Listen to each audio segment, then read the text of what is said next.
தனது குழந்தையுடன் எல்லை பாதுகாப்பு படை வீரர் கங்கை ஆற்றில் குதித்த சம்பவம் பரபரப்பை ஏற்படுத்தியுள்ளது.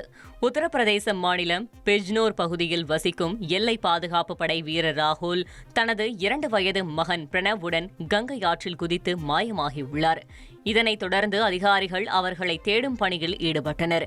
கடந்த ஆகஸ்ட் 19ஆம் தேதி ராகுலின் மனைவி மனிஷா கங்கை ஆற்றில் குதித்து காணாமல் போன நிலையில் அவரது உடலும் இதுவரை கிடைக்கப்பெறவில்லை. இந்நிலையில் மனைவியின் தற்கொலையால் ராகுல் மன அழுத்தத்தில் இருந்திருக்கலாம் எனவும் அதன் காரணமாக இந்த விபரீத முடிவு எடுத்திருக்கலாம் எனவும் காவல்துறையினர் சந்தேகம் தெரிவித்துள்ளனர்.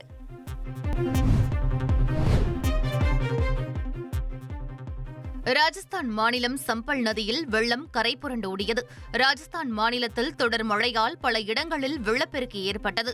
இந்நிலையில் சம்பல் நதியில் அபாய அளவான 130 மீட்டரை தாண்டி 139 மீட்டர் என்ற அளவில் தண்ணீர் பாய்ந்தோடுகிறது. இதன் காரணமாக தாழ்வான பகுதிகளில் வசிக்கும் மக்கள் பாதுகாப்பான இடங்களுக்கு செல்ல மாவட்ட நிர்வாகம் அறிவுறுத்தியுள்ளது.